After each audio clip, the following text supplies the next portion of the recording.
এজন কোভিড যোদ্ধা নাম তিলক নেওগ কিন্তু বুবু বুলি সকলোৰে মাজত পৰিচিত। বৰ্তমান সমগ্ৰ অসমৰ লগতে কালুগাঁও অঞ্চলত মহামাৰী কৰোনা ভাইৰাছৰ সংক্ৰমণ বৃদ্ধি পাইছে। কালুগাঁও খণ্ড প্ৰাথমিক স্বাস্থ্য কেন্দ্ৰৰ কৰ্মচাৰী তিলক নেওগে বৰ্তমানলৈকে অহৰহভাৱে কোভিড টেষ্ট কৰি আহিছে। প্ৰায় 10,000 অধিক লোকক পিপি কিট পিন্ধি প্ৰত্যেক দিনাই এইগৰাকী কৰ্মচাৰীয়ে দেখা পোৱা যায় স্বাস্থ্য কেন্দ্ৰৰ চৌহদত নাইবা অঞ্চলটোৰ কণ্টেইনমেণ্ট জোনত। ৰোগীৰ চকু দেখিলে চিনাক্ত কৰিব পৰা এইগৰাকী কৰ্মচাৰীক অঞ্চলটোৰ বাবে হৈ পৰিছে ত্ৰাণকৰ্তাস্বৰূপ। এইগৰাকী স্বাস্থ্যকৰ্মীলৈ অঞ্চলবাসীৰ হৈ কালুগাঁও প্ৰেছ ক্লাবে জনাইছোঁ সহস্ৰ কৃতজ্ঞতা। তিলক নেওগ হৈ পৰক নৱপ্ৰজন্মৰ বাবে আদৰ্শস্বৰূপ।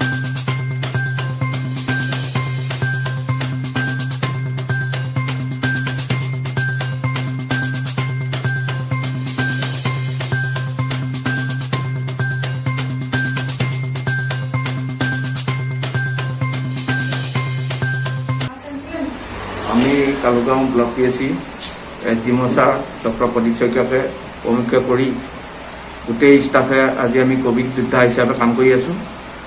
এতিয়া কথা হ'ল কি, আমাৰ কালুগাঁও অঞ্চলটোত কেউফালে কোভিডে বিভীষিকা এটা ৰূপ লৈছে। গতিকে আমাৰ চৰকাৰৰ স্বাস্থ্য বিভাগৰ যিটো গাইডলাইন সেইটো মানি নচলাৰ কাৰণেই আজি কোভিডে ভয়াৱহতা ৰূপ লৈছে বুলি আমি অনুমান কৰিব পাৰিছোঁ।